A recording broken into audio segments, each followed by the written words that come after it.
जों 6 शिड्यूलयाव जोङो जा मोनसे प्रटोकल दं जों मालाबा बेयाव एसटी डिमान्ड खालामहोनो हाया that means मा स्टेट गभर्नमेन्टआव इन्टारनेलि जों लोगो जाफ्लादों खिन्थु ओरै लबालावसो लागासिनो दङ जेबो थुना होनानै थेरा बेरा जाथिखौ गावस्रा होजोबनायसो टारगेट लागासिनो दं बेखौ बुजिनो मोनदों रायजो राजा एबा बिथांमोनखौ ओंखायनो सानदो मेलेम दङब्ला अब्ला बारा जानो खुलुमबाय रायजो राजानिसिम आं फंनैसो बाथ्रा बुंनो फैदों खारन बाथ्राया बेनो जोबोद दुखु गोनां बाथ्रा नुनो मोनदों बहा गोमाखो बनसु आरो बिएसइउ बा एफसुआ जे बिथांमोना थारैनो प्रटेक्सन होनांगौ आं बारे बारे दाख्लैबो बुंदों बिटिसिनि ओनसोलाव जे 6 शिड्यूल थाखानाय ट्राइबेल ब्लक एरिया BST नङा tribal block area including 6 schedule area आरो माखासे दंबावो प्रटोकल दं मा हिसाबै दिनै जोंनि बर' माहारि जाथाय माहारि संगठन थासेयावबो दिनै मारै बिटिसि एरियायाव मैयासो दुखु गोनां बाथ्रा नुनो मोनदों जिहेतु आदिबासिया फुरा एसटी डिमान्ड खालामनानै जोंनावसो जों खालि बिटिसि एरियाखौ टारगेट खालामो राजबंशी आरो आदिबासि मोननै जनगोष्ठिया डेट मिन्स मा साननानै लादों होनबा बेसेबां जोंनि थाखाय हेंथा जागासिनो दं दा ओंखायनो जों एथ' सस्ता साननो नाङा जे क्राइटेरिया मिलाया बे खोथाखौ नङा दा मालाबाबो दा सान खारन मोनसे गिथावना थासारि फैबाय खारन दगमग जागासिनो सरकाराबो खिन्थु सानगासिनोसो दं हेमन्त बिश्व शर्मानि खर'खौ बारा हमना माथाया थिग गैला बेहाबो ना ओरै जुबिन गार्डनि केसखौ लानानै नाख्रेबनाय खिन्थु अंकआ मिलाया ओरै बैसोरखौ होनानै एसटी मोननानै जुदि बेहा देरहानाय बायदि कन्डिशनाव बे डाइरेक्ट अमित शाहखौ लोगो हमनानै बे एसटीखौ होगारगोन बेखौ सानना ला खारन बिजेपिखौ खुनु भरसा खालामजाया बिजेपिया मालाबाबो संबिधान कन्स्टिटिउसनाल नायग्रा पार्टी नङा जेखौ गोसो बेखौ मावो जिहेतु बिसोरनाव सेन्ट्रेलाव दा सरकार दं अंकआ मिलाया बायदि मोनब्ला बिसोर थल्ल' हगारगोन एसटी खालामनानै होमबा नों थाखानाय एसटी एक्जिस्टिंआ मा जागोन थाखानाय एसटीफ्रा बेखौ सानना ला ओंखायनो दुखु गोनां बाथ्राया बेखौ बुंदों बर' माहारिनि माखासे संगठन लिडारफ्रा थासेयावबो इउपिएल बिफा होननो हायाथाय हाया खिन्थु बिसोरनावथ' बेकिं दङ ना माखासे छात्र संगठन बेकिंआ बहुत थैनानै थाखो आं बेखौसो बुंनो सानदों बेयाव खुनु गाज्रि खोथा गैया बेयाव खालि छात्र संगठन होनबा मोनसेल' फैनाय नङा बहुत दं बेयाव एबसुल' फैनाय नङा बनसु दं बिएसइउ दं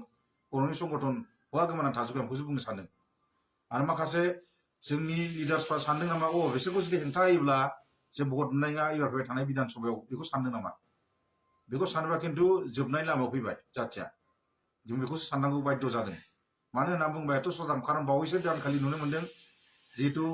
असम गण परिषदनि प्रेसिडेन्टआ अर्थात एग्रिकालचार मिनिस्टार अतुल बरा बिथाङाबो बुंदों ट्राइबेलखौ स्ट्रंलि जिहेतु 6टा कच राजबंशी आरो गोबां जाथि ओरै ओमफ्राय नोंहा ओरै आदिबासि बिथांमोननो गासिबो एसटी जोंनाव जिहेतु दं 6टा जनगोष्ठि बे खोथाखौ बुंदों बिथाङाबो होमबा बिनि सिद्धान्तआबो स्ट्रंबा आरो बै हेमन्तनि स्ट्रं डिसिजनब्ला आरो बैसोरनि बिनाय बे भटखौ मोनजाबनानै जोंनि बर'नि बे जोंनि ट्राइबेल थाखानाय एक्जिस्टिंनि भटआ जुदि खमब्ला बिसोर बेखौ जोंखौ नारगारनानै बैसोरखौसो लागोन पपुलेसना बाराबा ओरैनोबाबो बिसोरनि पपुलेसना बाराखा नोंथांमोना मोनथिना मोनाखै खारन आदिबासियानो 50 लाखनि गोजौआव दंखायो सामना सबसे हाइस्टखौसो गिनांगौ कच राजबंशीया नोङो 10-12 लाख दङ अल आसामाव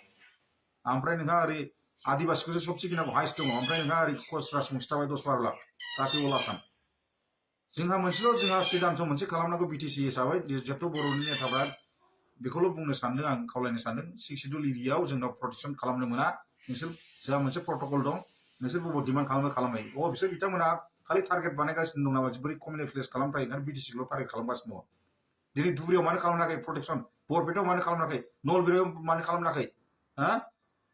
आरो गोबां मानो गुवाहाटियाव खालामनो हायाखै बहुत खम खालामोब्लाबो गैयानो फ्राय धुबुरियावथ' खालामनो हाया जों मोनथिगौ जोंनि खाथि धुबुरि डिस्ट्रिक्टआ क'क्राझार धुबुरि बर्डाराव थायो आङो परबजरायाव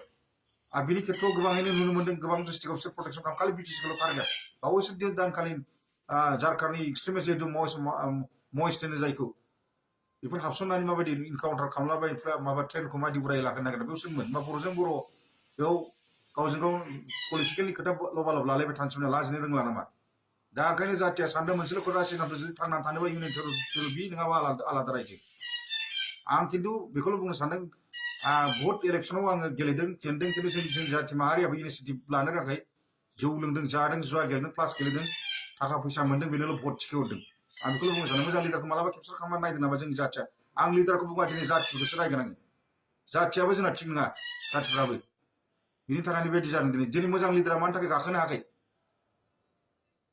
आं बेखौसो बुंनो सानदों ओंखायनो बांद्राय साननांगौ लगिया गैया रायजो राजा आफाफोर बेखौल' आं बुंनो सानो दुखु गोनां बाथ्रा दिनै बहा गोमानानै थाखै मैया गसाइगाव बायदि एथ' गिदिर धरना प्रटेक्शन होबाय मानो सासेबो बे प्रटेक्शन होदा मानो सासेबो काउन्टार होदा गिदिर गिदिर नेताफ्रालाय बहा गोमानानै थाजोबखो गावसिनि गादिखौसो गोमा जानो गिदिं नामा बिथांमोना थैनायनि लामायाव फैगोन खिन्थु जोंना मोनसेल' मानसि थैखांनानै गाब्बा जागोन नामा अखा हाखांना खफ्रि हमबा जागोन नामा सिगां जुदि प्रटेक्सन होआबा एटलिस्ट बुंनोथ' हायोमोन जोंनाव 6 शिड्युल एरियायाव जोंहा मोनसे प्रट'कल दं जों मालाबा बेयाव एसटि डिमान्ड खालामहोनो हाया डेट मिन्स मा स्टेट गभर्नमेन्टआव इन्टारनलि जों लोगो जाफ्लादों खिन्थु ओरै लबालावसो लागासिनो दङ जोंखौ थुना होनानै थेरा बेरा जाथिखौ गावस्रा होजोबनायसो टारगेट लागासिनो दङ बेखौ बुजिनो मोनदों रायजो राजा आइफा बिदाफोर ओंखायनो सानदो मेलेम दङब्ला खंख्ला बारा जानो गोजोन्थों नमस्कार